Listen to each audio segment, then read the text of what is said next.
Hey everyone, Melting Man 234 here with another action figure review. So now we are continuing with our line of Nightmare Before Christmas figures, and we are looking at the newer versions that NECA made, since the old ones were a bit old and cheap, and then NECA said, hey, let's do them again, but this time make them look better.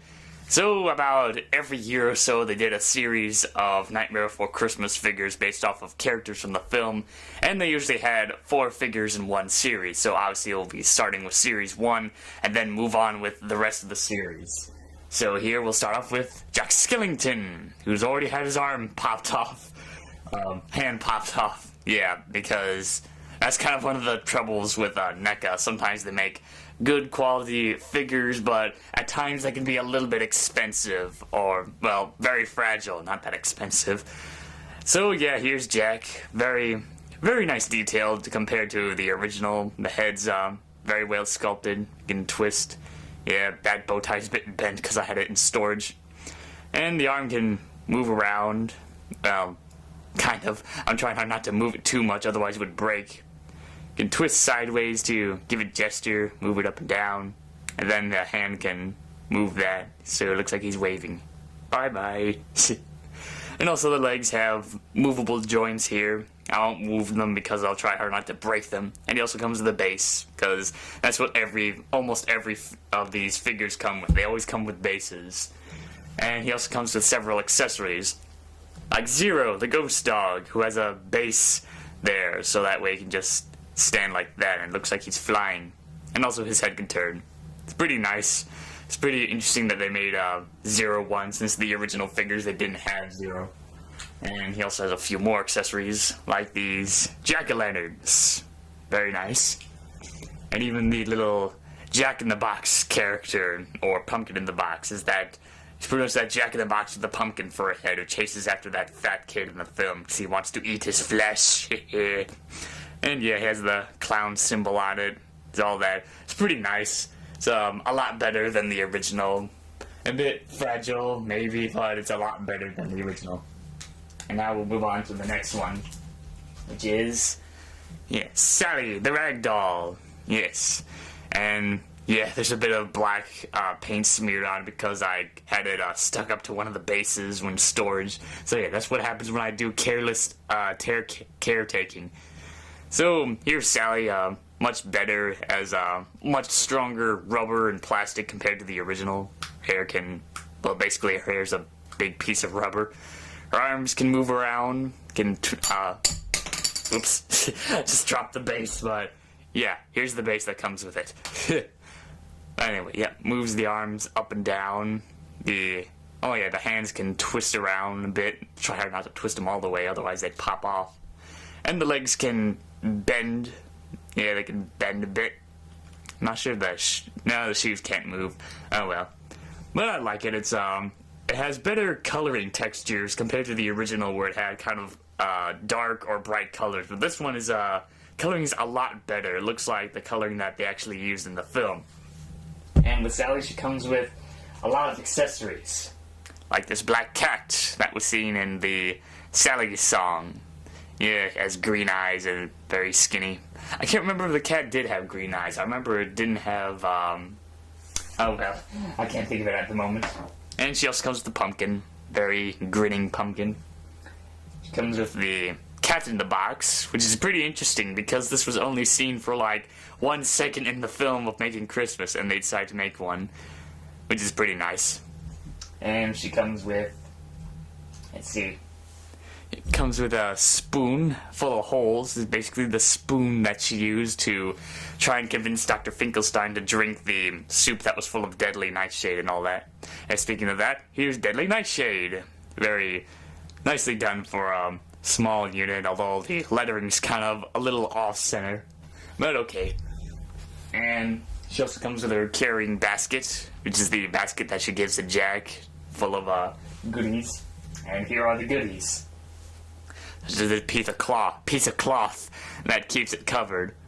And here are the salt and pepper shakers, or yeah, salt and pepper because they have S&P. Here's a little bottle that has that smoke moth that pops up, and a fishbone. So yeah, it basically has all the items that Sally gives to Jack. Very nice with the accessories, and much better than the original. And now we have, now we have the mayor of Halloween Town, who has a very strong, tall hat. Yeah, I can't get it in camera, but oh well. As you can tell, it's much better than the original. It has some movable joints, like it can move its arm up and down, it can twist it, bend them a bit, a little hard to do. But yeah, that's his little holding hand so that he can carry around his little megaphone that he usually just shouts into. If I can hopefully get this in.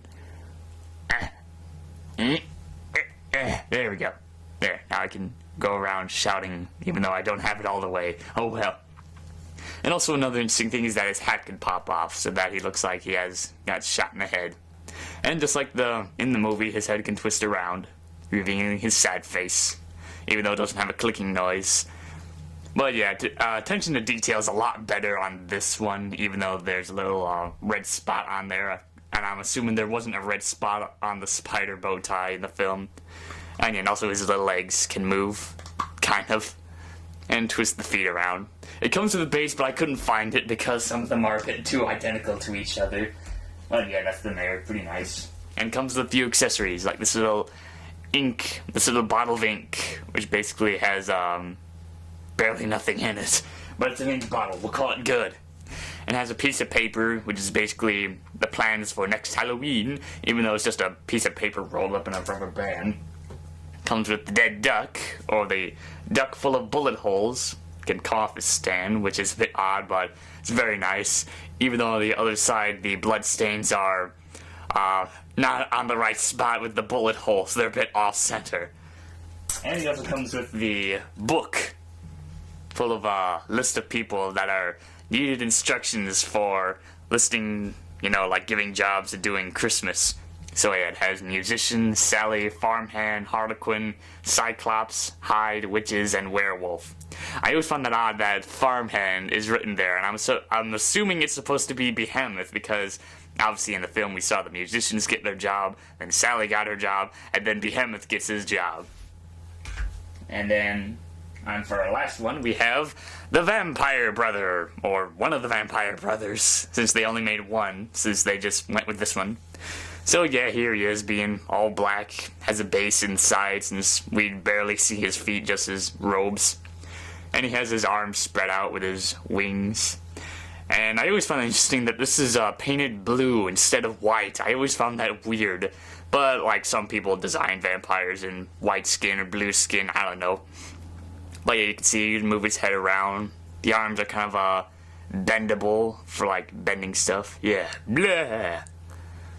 And this character also comes with a few accessories, like the ever-popular Vampire Teddy Bear, who has a stand at his crotch. Obviously, because they wanted to do that to make him look like he's flying. Yes, flying whoosh. I always found that odd. He had a stand in his crotch.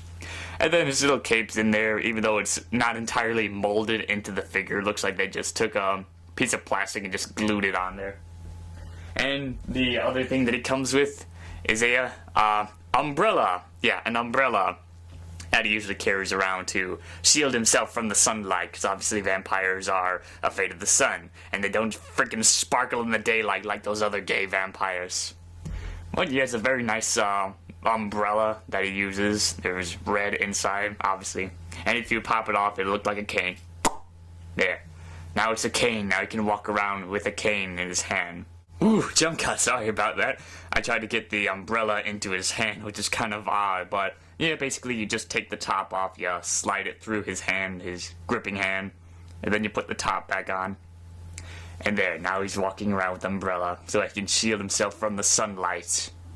Yeah, it's a pretty nice figure for doing the Vampire Brother, even though he's blue for some reason, and the umbrella doesn't stand up very well if it's holding just like that. It'll just go, yeah, just like that. But it's a very nice detail for their first time doing one of the Vampire Brothers. It's a bit of a shame they didn't do the other three. But that's the best they can do for now, at least. They've also made these figures with very special edition set pieces for them, such as a graveyard scene for Jack and Sally, the podium in the town hall for the mayor, and the coffin for the vampire brother. These are extremely rare and very expensive, but these are more of a collector's value and limited edition stuff. You'll also notice in this review I didn't bother reviewing the boxes because I pretty much ripped them all up and threw them in the trash, so I've ruined their collector's value. Oh no! But I have some of the back still saved for some of the figures, so hopefully in the future I'll get to talk about those. And there you have it. There's your collection of Nightmare Before Christmas figures that NECA made the second time doing it. They're a lot better than the original, they have more texture and detail. The only problem is that sometimes the paint job can be a little bit off, and they can sometimes be breakable real easily. And of course I'm going to be doing the other figures as we move along, and oh yeah, hopefully by the time I upload this video, happy birthday to Nana Forever, or Ari, and happy birthday with all the jazz, and drink lots of beer, and booze, or vodka, whatever you have over there. Oh yeah, happy birthday. I was going to do a sketch of something funny with you and Hatter, but I ran out of time, and so I decided to come up with this. Oh well. Until then, this is Melting Man 234 signing out.